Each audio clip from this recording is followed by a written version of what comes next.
नमस्कार, मैं प्रेरणा Sharma think tank पर आप सभी का बहुत बहुत स्वागत करती हूँ। दोस्तों, गलतफहमी एक ऐसी बीमारी है जिसका कोई इलाज नहीं होता और इस बीमारी में यदि किसी को अहंकार लग जाए तो सोने पे सुहागा, यानी कि उस व्यक्ति को ना कोई अच्छा दिखता, ना कोई बुरा दिखता, ना अपने से कोई नीचा दिखता, ना ऊंचा दिखता। वो अपने आप को सर्वश्रेष्ठ मानता है, यानी कि मैं ही एकलौता सर्वश्रेष्ठ हूँ, मुझसे ऊपर कोई नहीं है और मुझसे आगे कोई नहीं है। जी हाँ दोस्तों, और ऐसे करते करते वो व्यक्ति इतना रम जाता है इस चीज़ में कि वो इसी को वास्तविकता से जोड़ने लगता है। इसी प्रकार से हमारे राजनीति में ऐसे दो नेता हैं, दो अहंकारी नेता हैं जो इस वास्तविकता में आना ही नहीं चाहते कि वो अपने सपनों की दुनिया में, गलतफहमियों की दुनिया में इतना रम चुके हैं। एक हमारे ब्रिज की भाषा में कहावत है, रिमड़ जाना। इतना रिमड़ चुके हैं उसी चीज़ में कि वो उसी को वास्तविकता से जोड़ने लगे हैं। ये दो महानेताओं के नाम हैं। पहले तो हैं नीतीश कुमार, बिहार के मुख्यमंत्री, और दूसरे हैं अरविंद केजरीवाल, दिल्ली के मुख्यमंत्री। ये दोनों ही नेता ऐसे हैं जिनकी जो बुद्धि है वो किस लेवल पर काम कर रही है, कुछ कहना थोड़ा मुश्किल है। हम भी उस बारे में कुछ नहीं कह पाएंगे। समय समय पर ऐसे लोगों का इलाज जो है जनता अपने आप कर देती है। तो ठीक इसी तरीके से कुछ हुआ है नीतीश कुमार के साथ और दिल्ली के मुख्यमंत्री अरविंद केजरीवाल के साथ। जनता ने इनका ऐसा फैसला किया कि ये दोनों ही आज ऐसी स्थिति में हैं, शायद ये दोनों अपने सर पर हाथ रख के बैठे किसी कोने में रो रहे होंगे। तो आज की इस वीडियो में हम आपको इन दोनों नेताओं के बारे में बताना चाहते हैं कि इन्होंने कैसे एक मन घड़ंत अपनी दुनिया में जी और कैसे इन्होंने अपना ही नुकसान करवाया। तो इस लेन में पहले हैं अरविंद केजरीवाल जी। अब इनके बारे में क्या ही कहें, ये ना तो किसी पहाड़ पे खड़े हैं, ना ही किसी शिखर पे खड़े हैं। ये खड़े हैं विश्व के सबसे ऊंचे पर्वतमाला पे, माउंट एवरेस्ट पे खड़े हैं। ये गलतफहमी, अहंकार और सबसे बड़ी चीज़ जो इनके साथ जुड़ी हुई है, शायद किसी के पास ना हो, झूठ बोलने की। इन चीज़ों के साथ इतने जुड़े हुए हैं अरविंद केजरीवाल जी। अब सुनिए इन्होंने कहा क्या। इन्होंने कहा कि जो मनीष सिसोदिया हैं, डिप्टी सीएम दिल्ली के आम आदमी पार्टी से, अब वो जो बीजेपी है, भारतीय जनता पार्टी, इन्हें खरीदना चाहती है और कहती है कि बीजेपी आम आदमी पार्टी छोड़कर बीजेपी में शामिल हो जाइए, आपको मुख्यमंत्री बना देंगे। अब कोई भी सामान्य ज्ञान का व्यक्ति ये सोचिए, जिस व्यक्ति का एक पैर जेल में हो, क्योंकि मनीष सिसोदिया किसी भी दिन जेल जा सकते हैं, उसको कौन सी पार्टी मुख्यमंत्री बनाएगी। और यहाँ तक कहा गया कि 20-20 करोड़ के ऑफर दिए गए, आप पार्टी के 4 विधायकों को लेके आइए अपने साथ तो आपको 25 करोड़ रुपए दिए जाएंगे। इस तरीके की बात की गई अरविंद केजरीवाल जी के द्वारा। इस तरीके की राजनीति वह दिल्ली में खेल रहे हैं। दिल्ली में विधानसभा सदस्यों की जो सीटें हैं वह 70 के करीब हैं, जिसमें कि 62 आम आदमी पार्टी की हैं और 8 जो हैं वो बीजेपी की हैं। अब यहाँ पर बीजेपी को सरकार बनाने के लिए दिल्ली में कम से कम 38 या 36 सीटें चाहिए। तो बीजेपी 4 विधायकों का क्या करेगी। यहाँ पर सबसे बड़ी सोचने वाली बात ये है, क्योंकि उनके द्वारा कहा गया कि बीजेपी ने 4 विधायकों की मांग की और वो 4 विधायक आ गए सामने, बोला कि हम भगत सिंह के अनुयायी हैं, हम बिक जाएंगे लेकिन पार्टी से गद्दारी नहीं करेंगे। तो यहीं से आप समझ सकते हैं कि झूठ, फरेब और गलतफहमी के कितने बड़े शिखर पर खड़ी है आम आदमी पार्टी, केजरीवाल सरकार। मनीष सिसोदिया को सीएम बनने का ऑफर दिया, जबकि मनीष सिसोदिया का जेल जाना निश्चित है। वह आज नहीं तो कल कभी ना कभी जेल जाएंगे ही जाएंगे।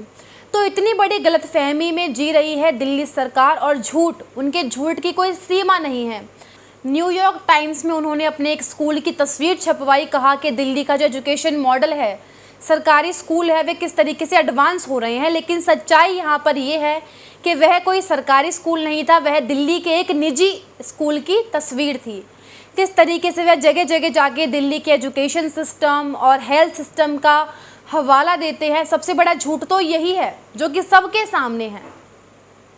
तो इतनी बड़ी गलतफहमी में जी रहे हैं अरविंद केजरीवाल और आम आदमी पार्टी सरकार, जिसका कोई भी इलाज नहीं है। तो ऐसे हैं केजरीवाल जी। केजरीवाल जी ने अभी 2-3 दिन पहले बयान दिया है कि 2-3 दिन के अंदर अंदर मनीष सिसोदिया की गिरफ्तारी होने वाली है, क्योंकि रेवेन्यू ऑफिसर रह चुके हैं एक बार, तो उन्हें हर चीज़ की जानकारी अच्छी तरह होगी ही होगी। अरविंद केजरीवाल जी ने इतने झूठ और फरेब का सहारा लिया है जिसकी कोई सीमा नहीं है। अन्ना हजारे के साथ थे, कहते थे पार्टी नहीं बनाएंगे, पार्टी बनाई। 2011 से 13 तक जो भ्रष्ट नेता थे उनके घर के बाहर जा जाकर पर्चे चिपकाते थे कि आपको जेल करवाएंगे। बाद में उन्हीं से माफ़ी मांगी इन्होंने। जो दिल्ली की मुख्यमंत्री थी शीला दीक्षित, कहा था सरकार में आते ही उनके खिलाफ FIR करवाएंगे, जेल करवाएंगे। आज कितने साल हो गए हैं अरविंद केजरीवाल को सत्ता में आए, आज तक एक FIR नहीं करवाई उन्होंने उनके खिलाफ। तो इतने झूठे व्यक्ति हैं।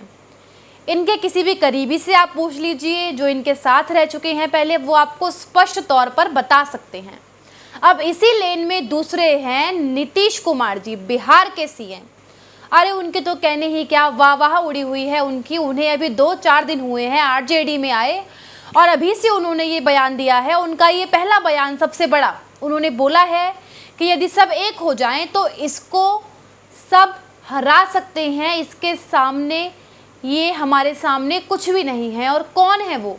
बीजेपी के बारे में ये बयान आए हैं कि यदि हम सब एक हो जाएं तो मिलकर हम इन्हें चुटकियों में हरा सकते हैं।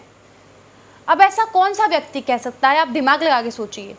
जो व्यक्ति मानसिक रूप से पैदल हो, या फिर जो मैंने आपको शुरुआत में बोला गलतफहमी का शिखर, अहंकार के शिखर पे जो मनुष्य खड़ा हो, वो व्यक्ति कह सकता है। अरे भाई तुम्हें पूछ कौन रहा है, तुम्हारे साथ आना कौन चाहता है? तुम ये बोल रहे हो कि यदि सब एक हो जाएं तो। सबसे बड़ा सवाल ये है कि तुम्हारे साथ आना कौन चाहता है? 2024 के लिए ये कहते हैं कि सब एक हो जाएं तो भाजपा को हरा सकते हैं। तो इस तरीके के नेता हैं नीतीश कुमार, जो इस तरीके की बातें करते हैं। मुझे तो ये लग रहा है कि इनका हाल 2014 वाला ना हो जाए और ये 24 की बात करते हैं। 2014 में क्या हुआ था? 40 में से 2 सीटें मिली थी इन्हें। तब भी ये यही कहते थे कि हमारे सामने इनका कोई मुकाबला नहीं है, इनको कोई पूछने वाला नहीं है। किसको? भाजपा को। तब ये अपनी पार्टी छोड़कर हार कर बड़े भैया के पास चले गए थे। बड़े भैया के पास भतीजे से नाराज़ हो गए, भतीजे से परेशान होकर फिर वापस आ गए, फिर वापस चले गए। तो इस तरीके के नेता हैं नीतीश कुमार जी। अब मुझे तो ये डर है कि 2024 में इतने बड़े बड़े दावे ठोक रहे हैं तो अब इनका हाल 2014 वाला ना हो जाए। इनकी जो महत्वाकांक्षाएं हैं वह कुछ और ही हैं। आपने आमिर खान की फिल्म ज़रूर देखी होगी, तब देख ली होगी, लेकिन अब बिल्कुल नहीं देखनी है। आमिर खान की जो फिल्म आई है लाल सिंह चड्ढा, थोड़ा विषय से अलग चली गई मैं, अब आते हैं अपने विषय पे। आपने आमिर खान की मूवी देखी होगी मुकद्दर का सिकंदर, तो उसमें एक गाना है, यहाँ के हम सिकंदर चाहे तो रख ले सबको अपनी जेब के अंदर। तो यही हाल है कुछ नीतीश कुमार का। वो सोचते हैं कि जहां हम खड़े होते हैं वहां हमारे सामने कोई टिकता नहीं है, वहीं से सत्ता शुरू होती है, और ये इनकी बहुत बड़ी गलतफहमी है। तो यहाँ पर आप देखिए इन दोनों ही नेताओं में एक चीज़ कॉमन है, दोनों ही प्रधानमंत्री बनना चाहते हैं। पहले तो हैं जो शायद 12, 15 या 14 सीटों पर ही चुनाव लड़ेंगे, वो प्रधानमंत्री बनने का सपना देख रहे हैं। और एक वो हैं जो पिछले लगातार जब से उनकी पार्टी बनी है 2 बार, पहले उन्हें 4 सीटें मिली विधानसभा की, दूसरी बार केवल 1 ही, और आज उनके पास 1 भी नहीं है। और ये दोनों ही प्रधानमंत्री बनने के सपने देख रहे हैं। राजनीति में आकांक्षाएं अच्छी बात है, महत्वाकांक्षाएं होनी चाहिए, लेकिन वास्तविकता से कुछ तो नाता होना चाहिए उनका, कि नहीं होना चाहिए। अब ये दोनों ही नेता ना जाने किस दुनिया में जी रहे हैं, किस भ्रम में जी रहे हैं, ये कह पाना थोड़ा मुश्किल है। बाकी इस पर आपकी क्या राय है हमें कमेंट करके अवश्य ही बताइएगा, क्योंकि हमारे दर्शकों की राय हमारे लिए बहुत ज़्यादा इम्पॉर्टेंट है। तो आज के लिए बस इतना ही। हमें सुनने के लिए आप सभी का धन्यवाद। आपसे इजाज़त चाहूँगी, मिलूंगी आपसे अगले विषय के साथ अगली वीडियो में। तब तक के लिए आप सभी से इजाज़त चाहती हूँ। नमस्कार।